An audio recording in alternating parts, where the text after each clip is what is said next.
My name is Luke Marr, and this is HauteLeMode, and today on HauteLeMode we are doing a review, and not really a review, I would say a reaction is the better terminology for it, of Dior's Resort 2022 collection. I was gonna do a review of the Dior collection, because, you know, I like to put myself through a lot of pain and suffering, but I then was like, 91 looks? No, I'm good.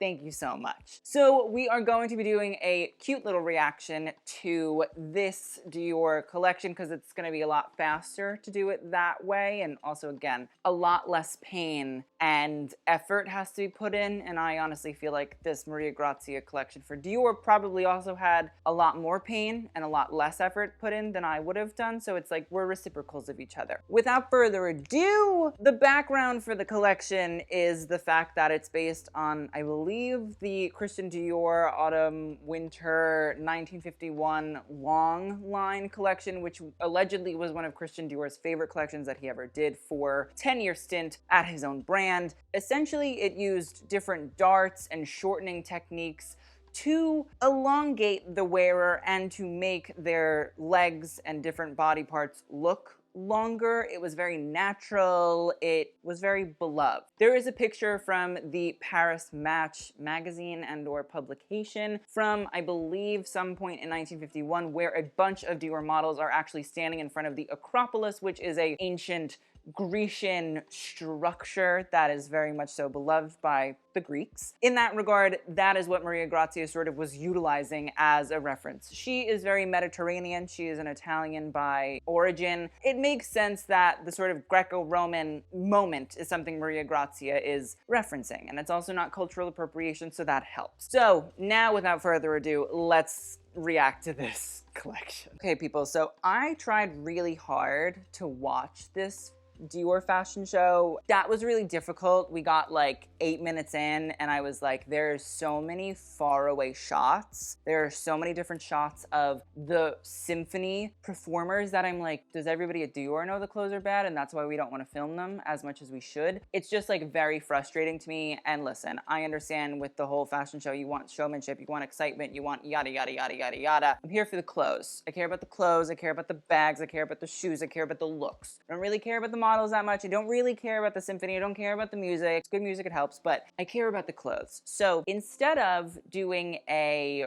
ridiculous, long-winded, over-the-top watching of Dior where they set the pace of how we will talk about and look at these clothing, I'm just gonna go on their website and we're just gonna scroll through and talk about the looks as they happen. That was really stressful. I hate having to watch fashion shows that are badly filmed. It's like a problem, especially now with like lockdowns and all that sort of stuff. You should be on it. Your fashion show recording should be so well done. People can say whatever they want. Oh, we love to watch fashion shows. They're so great. They're so wonderful. The new fashion film. Sorry, there's a reason that for the most part, they only have about, I don't know, like 7,000 views. It's just a thing. Nobody cares. So first up, we have this little khaki look. She's semi-decent. She's semi-cute. I like the idea of her being like a little bit of an off-the-shoulder moment. Do I love this sort of fall over flap? No, but I guess it creates a somewhat interesting shape. The fact that you have a pant, it's sort of like a jumpsuit, which looks like it has like breakaway little rips, pops, buttons, to me works into Maria Grazia's whole idea of sporty styles. I think at the same time that she's referencing Grecian styles and the long line and, you know, the Dior history, she also was sort of referencing like the Colosseum-y, Olympic-y sort of aspect, I think, of Greece and its history, which means she's going for sportswear. How sporty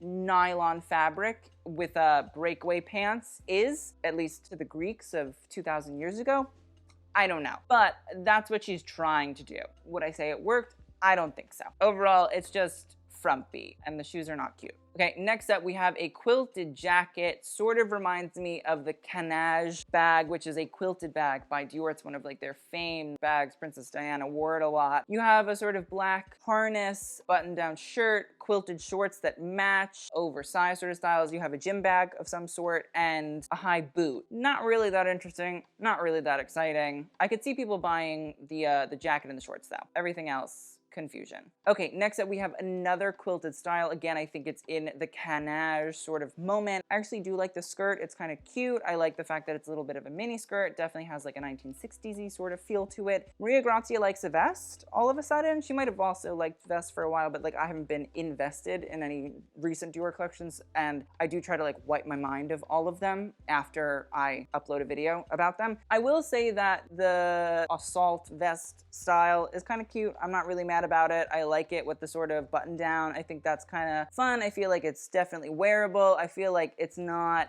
dowdy grandma. It's more sort of like young people could actually be into that. Okay, next up we have finally a draped dress. There is this sort of element of the Grecian Peplos and Chito, all of these different antiquity styles where just big old pieces of fabric are wrapped and draped and swooped and swished, thrown onto a garment, and I think that's what she's sort of going for. Of course, we couldn't have a symmetrical cowl, but I do actually kind of like the cowl. I think that's sort of sweet. The Grecian pleated sort of skirt in a sheer is kind of nice. I'm not really mad about that. I think that's kind of cute. The belt. Normally, I'm not a Maria Grazia belt fan. I don't love it. I do understand that she is an accessories designer through and through, and so for the most part, that is what she is there to do, is to make the accessories pop, be really in there, get them to be bought. So in that regard, like, I do somewhat have some respect for her accessorization, just because that's what she's done for a long time, but I don't have to love everything she does. I do think this belt is kind of nice. I like the gold aspect of it. I feel like it's something that you could maybe possibly have seen in a museum somewhere, maybe in a bracelet form, and now it's been adapted to a belt. In reality, it's not like a little skinny belt in leather that we see every single season, and I like the idea of adapting the sort of theme of the collection, which is this Grecian moment, into the clothing and into the accessories. Like, that's why somebody like Karl Lagerfeld at Chanel was so successful, is that every single bag, every single shoe, every single hat had the element of rich chateau's forest for one collection, or shopping store or mall for another. Like, that is what made Chanel so fun and vibrant and new, is bringing in these themed aspects into accessories. So I'm not really mad about the gold belt. I think it's kind of cute. From a distance, up close, I'm like, it's a little bit tight. I don't know why anybody would wear sneakers with a dress like this, but again, I think that's Maria Grazia trying to be,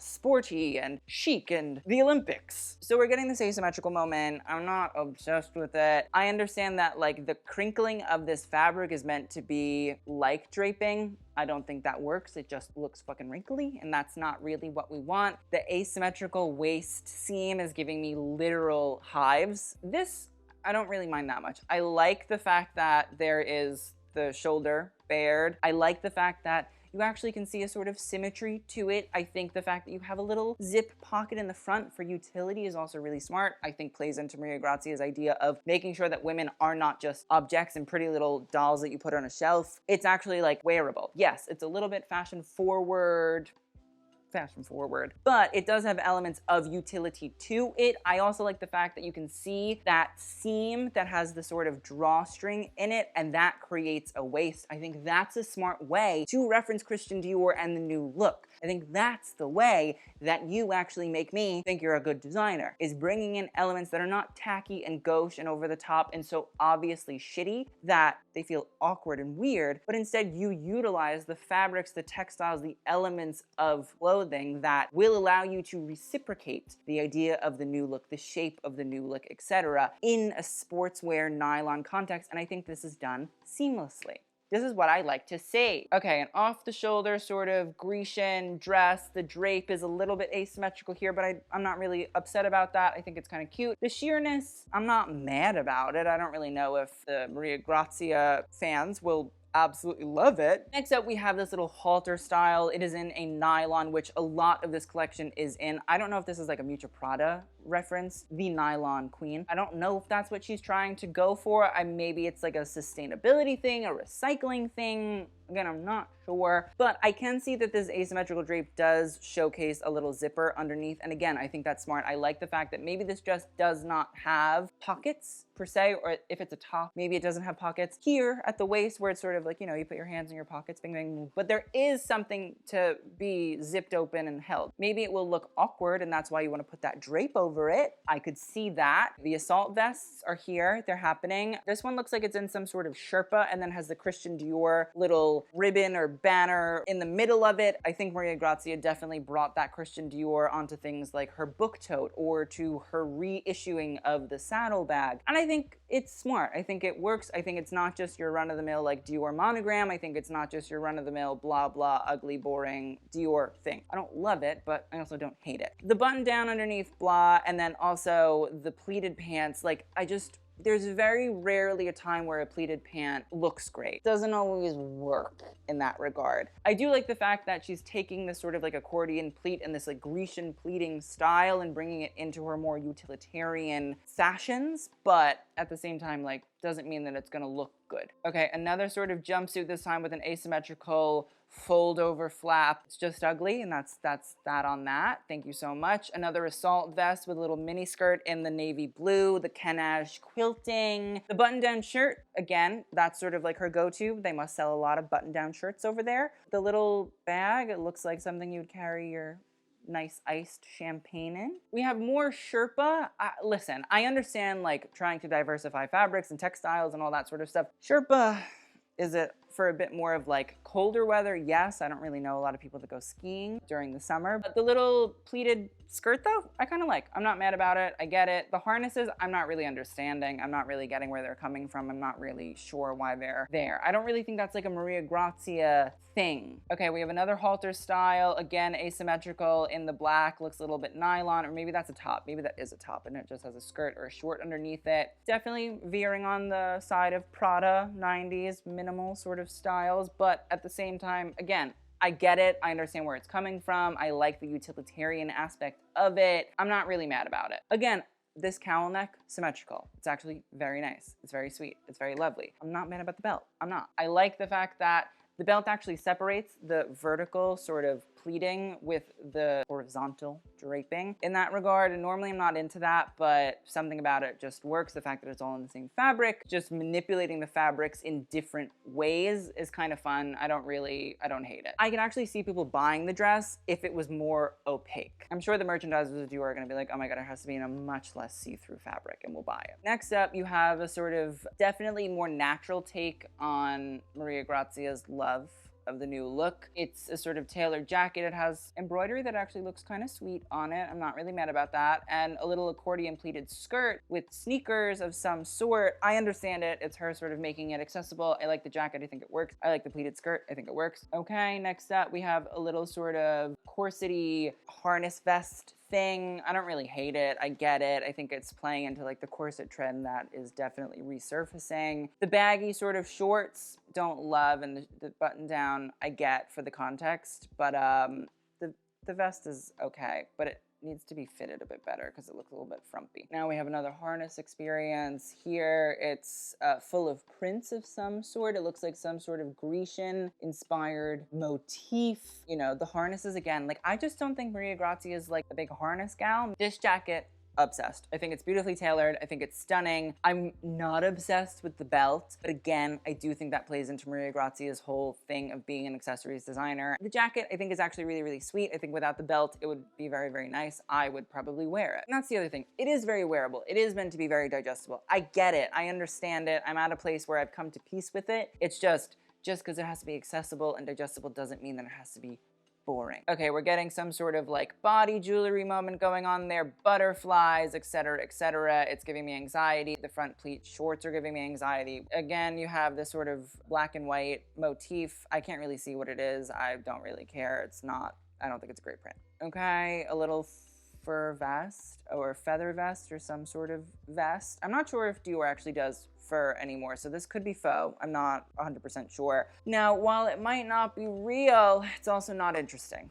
Okay, like the sheer sort of top moment going on. I feel like maybe this is a reference to Kim Jones's recent menswear collection for Dior, which I thought was actually really smart and really cool. The sheerness, it's decent. I kind of like the sleeves. I think they're kind of fun. We don't need the body jewelry all the time. I understand, again, accessorizing, sort of bringing up jewelry, sort of trying to differentiate from having to wear, I don't know, a tie or something along those lines, but not cute. The pants, they're okay. They're growing on me, I guess. The half pleat, half drape dress, it really needs to be separated by something, and I think this fabric is a lot less forgiving. I think when you have those sheer sort of styles, you can still tell it's the same fabric. And here, I mean, you could presume or deduce that after a while it is probably the same fabric, but I think it's a lot less forgiving in terms of sort of separating those things and juxtaposing those textiles against each other. I also just think the drape is kind of ugly. I don't like the way that it sort of flows down and covers part of the pleated skirt. It's just not, it's not as cute. Again, it looks like a little bit bedspread tied together, put over your body like I used to do when I was 9 and not fully out of the closet. And listen,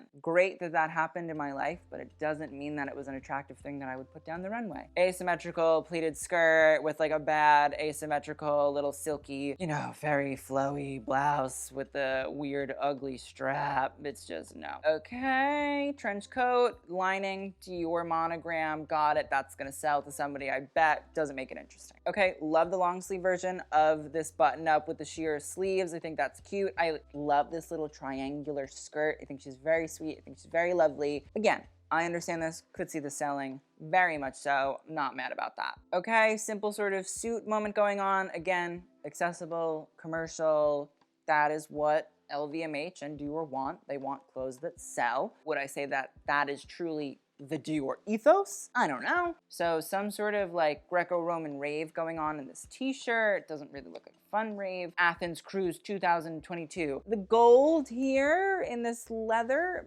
it's not as attractive. The way the light is reflecting off of it is not helping. More Greco-Roman collage styles. If they were nude, that would be far more interesting, far more salacious, but they're not. But again, I see the athleisure aspect of it.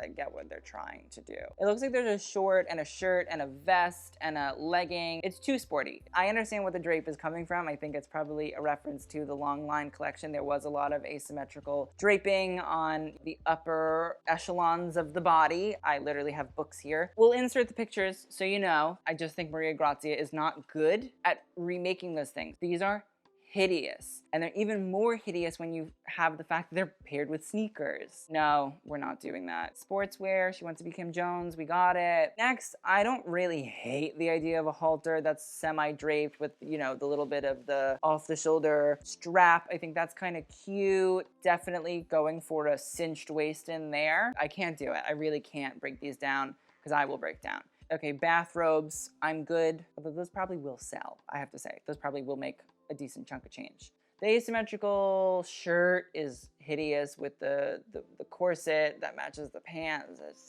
That's not good. I don't know what that is. That just looks like a normal sort of skirt and jacket, and I don't hate that. And I like the book tote. I think it's cute. I like the fact that it is sort of given a new sort of style and that pairs with the theme every season. I think that's fun. I think that's Maria Grazia's best invention at Dior. Next up, we have a Dior Gray in a weave. You know, the Dior Gray, iconic Christian Dior color. It was his favorite color. It was used in most collections while he was still alive, and most of the designers who have worked at Dior have sort of referenced and utilized the Dior Gray. I just wish the braiding of the belt had referenced the top. Then I can sort of say, all right, they're playing off of each other. I understand that. But like the braid here, she's very curvaceous. She's very different than the little woven. Doesn't make sense. I don't understand. I don't understand. I don't know where we're going with any of this. Let's look at the print just for like the fact that we can say we did it. Some sort of like coral, but it looks like some sort of sea plant and an octopus of some sort. I don't know. I wish the Kraken would come and just eat me up right now. The skirt, I don't hate. The vest, maybe a reference to like Greco-Roman war. I'm not getting the houndstooth. Like, I just don't understand where it's all coming from. Oh God, this is just so bad. Some more sort of printing. That looks like a arachne, some sort of arachnid hybrid creature with a human. More Greco-Roman sort of moments. I presume she's referencing Greek history, and I don't know what that lady's doing. She looks like she got a swan in there. I'm not sure. I like the vests. They're kind of cute. I don't think they're that wearable, but they're kind of cute. The belt, the corset waist trainer thing, I don't really understand. I don't really get it. I just think it's weird. Why are the jackets open like that? Is there a massive gust of wind opening them in that manner? No, I really can't. I need, like, no. This collection did not need to be 91. Looks long. I get it. You want to show off that there's sportswear in there. Show that off in the store. You don't need to put it on the runway.